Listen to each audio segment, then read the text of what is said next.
You there, Matthew Stafford? Are you there, sir? I am here. I'm rocking and rolling, ready for you, Rich. Okay, it's odd that, your son's, Chris's mother is a Georgia fan, and there's no number 9. He's not wearing a number 9? Well, I mean, I don't want to creep Matt out, but Sarah's voicemail forever, so she went to Georgia back in the day. Her voicemail said, "You've reached Sarah Tiana and Matthew Stafford. Please leave a message." That's dedicated. That's a dedicated fan right there. I mean, that is creepy. It's pretty creepy. I didn't mean to creep you out, Matthew. I didn't mean to creep you out. All good, boys. But you've probably heard things like this, right, from Georgia fans, correct? This is not new to you to hear that sort of level of fandom. Yeah, through the years, there's been some. The dog fans are serious. They are about their football. I've heard it all. Signed all sorts of things. Signed a prosthetic leg at one time, a Georgia prosthetic leg. I mean, they are dogs through and through. Okay, so you signed somebody. I have to ask. Did they? Was it already off, or did? No, Coach. It was detached, or it was attached the entire time. Okay. My man his name was Mitch. Okay. Signed that leg up. Hopefully, he's still got it. Chris, will you look up online and see if Mitch? Sure. Through that leg. Let's see, Georgia fan out there. Those things are expensive, man. So I'm hoping Mitch still has it. Yeah. Wow. Some guy named Mitch with the crutches out there, and with a nice fancy car. Okay, very good.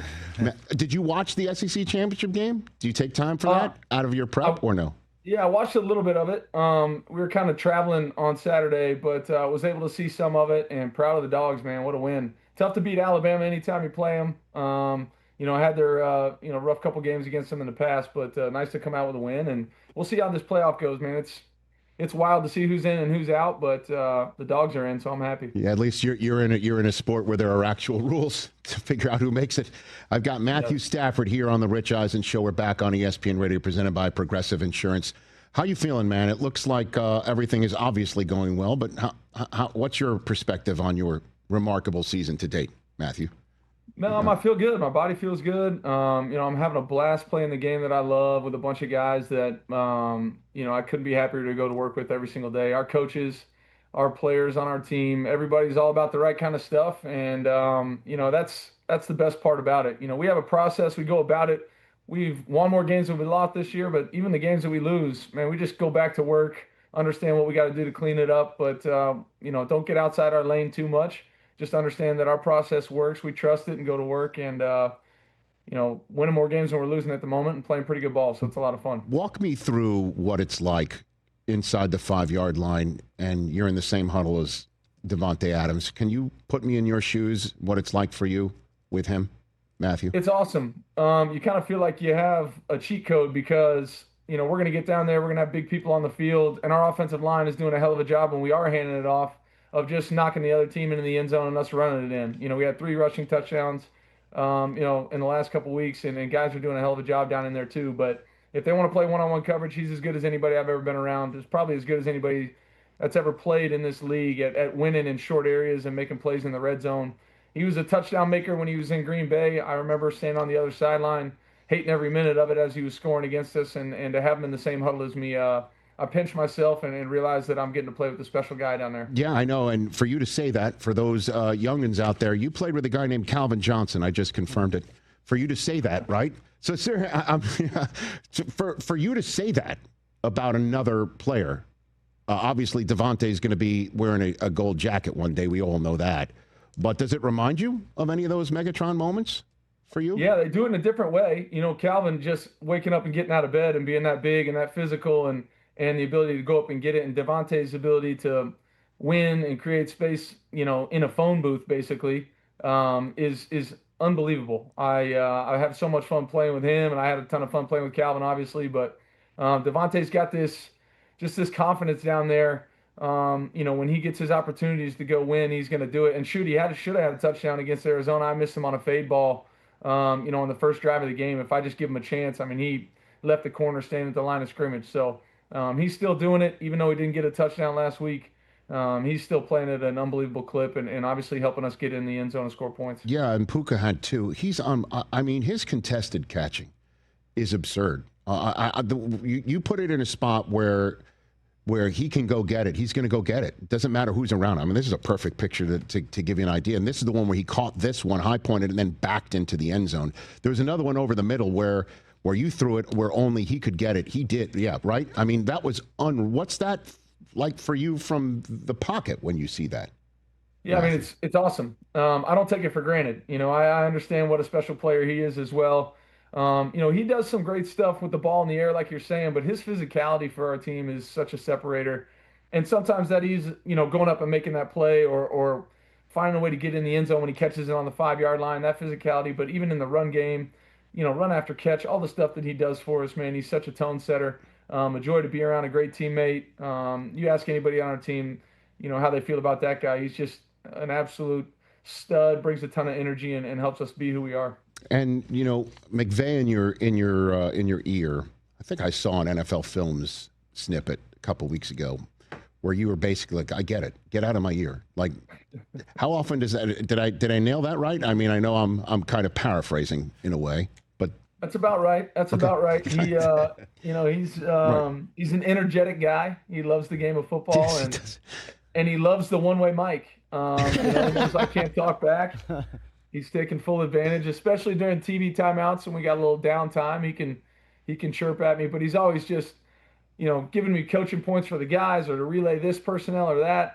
He's a joy to play for. I know all the guys on our team appreciate him so much, and the consistent energy and passion this guy brings is unmatched. I've never been around anything like it. He sets the tone for our building day in and day out, and that's a big responsibility.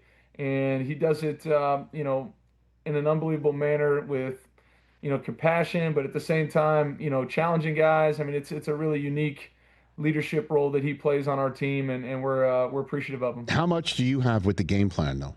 Like, how much are you going and saying, I think this, and he sits down and you guys have a meeting on that? How often does that happen? Well, we have constant dialogue. We have constant dialogue on, hey, we love this, we like this, hey, can we tweak this? Hey, let's throw this one out. Let's try to add this. He's the mastermind behind it all. He and Mike and all of our coaches do an unbelievable job. And then, we just have dialogue on tweaks and things that either I'm comfortable with or they really like or whatever it is. And we try to just develop a thought process of, hey, here's how we want to play the game. Here's how I'm going to call it. Here's what we're thinking when we call these plays so that there's intent with each play that we call. We're not wasting plays. And I just try to do my best to go out there and execute them.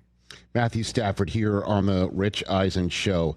So you mentioned your offensive line. I don't know if you're aware, you had your yesterday, 9th game of the season, more passing touchdowns than sacks taken. Mm-hmm. That was the 9th time you had that. The only season in which you've had a better game total was you had 11 such games in 2021. Does this remind you of that Super Bowl season as you're going through this with a month to go, Matthew? In some aspects, yeah. I mean, obviously we're playing good football. Our record speaks for itself. Yet to be seen how we finish this thing up. There's a lot of football to be played between now and whenever that game is. But, our offensive line is playing outstanding football. They deserve a ton of credit. I'm a firm believer in the fact that, hey, you want good quarterback play, you need 10 other guys around you to be playing well, and especially those 5 guys in front of me.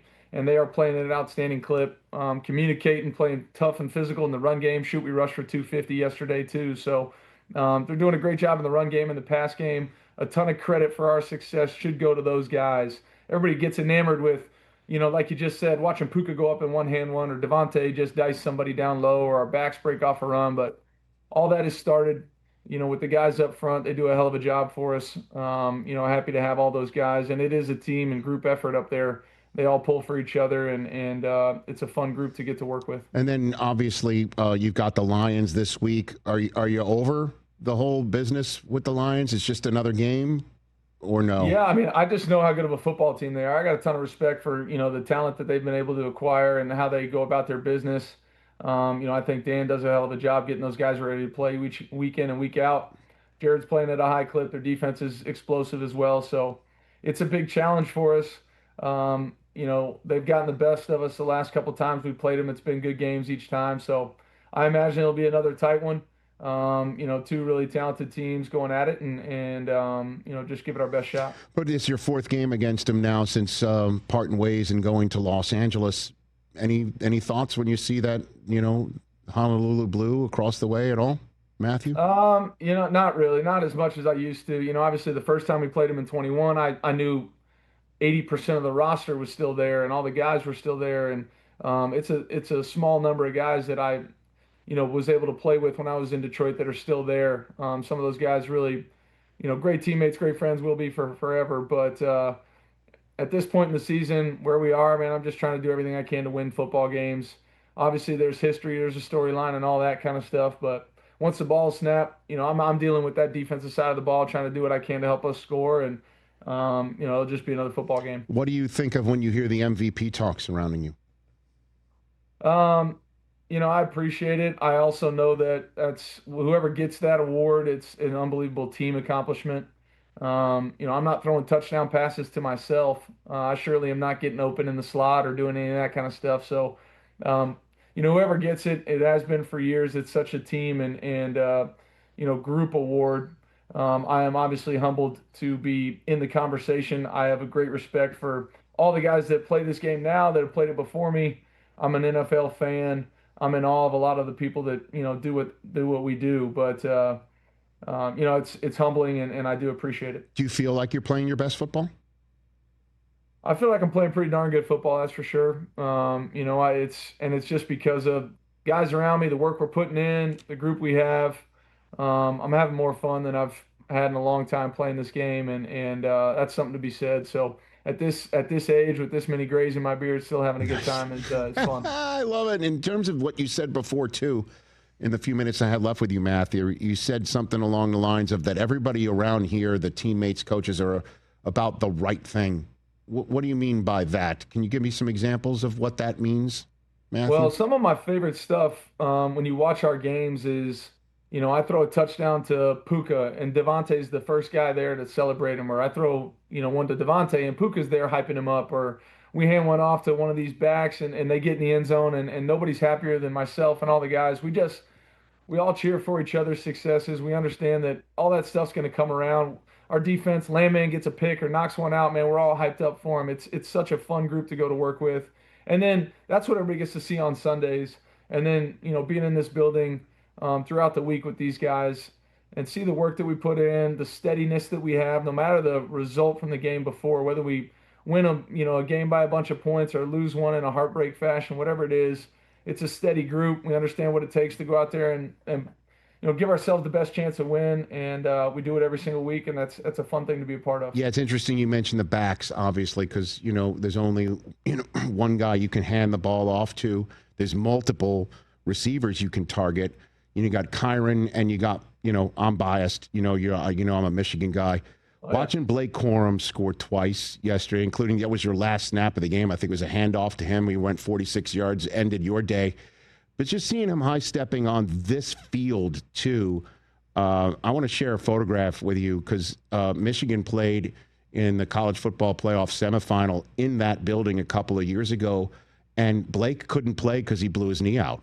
And there he is with my son, who's now 6'2", but there he is on that field smiling, being there for his teammates. He came back the next year, and then he gets drafted by you guys where he's waiting his turn, and he's doing whatever he can. Just seeing him on that field where he was with crutches, doing that, man, that's what it's about, Matthew. Really, no doubt. Man. He's another one, and you got to give a lot of credit to our front office to bring in the right kind of guys, like you said. You find the Blake Corums in the draft, you find the Kyron Williams that we're going to come in and be great teammates together, but also help our team, be successful. And our guys in the front office and coaching staff have done a hell of a job of bringing in all sorts of the right kind of guys, mixture of personalities and all that kind of stuff, absolutely, but guys that are all about the right stuff. And Blake's definitely one of those guys. Was super fired up for his success yesterday. A hell of a run there to cap it off, and I got to put the ball cap on for the rest of the day, so it was nice. That sure did. Was Kyron running angry because Notre Dame got left out of the college football playoffs, Matthew? Is he pissed? I would assume so. There was a little extra pep in the step for that one. That was a tough pill to swallow for those guys, I'm sure. Okay. Last one for you. You mentioned multiple times how much fun you're having, and it's obvious how much fun you're having. You're playing at the top of your game. You look great, and it looks like you're having fun. How much longer you want to do this? You're going to keep getting these questions. So I guess I'm honored to be one to ask, if not the first over the last month. You already thinking like this is not the end? You're playing too well to even think about it, Matthew? I feel really good. You got to finish out a season and see where it takes you. I'm enjoying every moment that I have right now. If I, in the year, am healthy, hypothetically, and all those kind of things, sure, I would, surely entertain coming back and playing some more. We'll see how it goes, but I'm just enjoying where my feet are right now, having a blast playing ball with this group, and we'll figure out the future when we get there, huh? Okay, brother. Thanks for the time. I assume that is a Dodger cap, right? That's a Dodger cap? Okay, just want to make sure. Yeah. Because I looked that up, that you not only played with Calvin Johnson, but you went to the same high school as Clayton Kershaw. I heard about Little known fact. Take care of yourself, Matthew. Thanks for your time. Appreciate it, brother. Appreciate it, Rich. That's Matthew Stafford, everybody. Los Angeles Rams quarterback playing at the top of his game. Hey, you made it all the way to the end. Thanks for that. Check us out every single day streaming live on Disney Plus and the ESPN app 12 to 3 Eastern.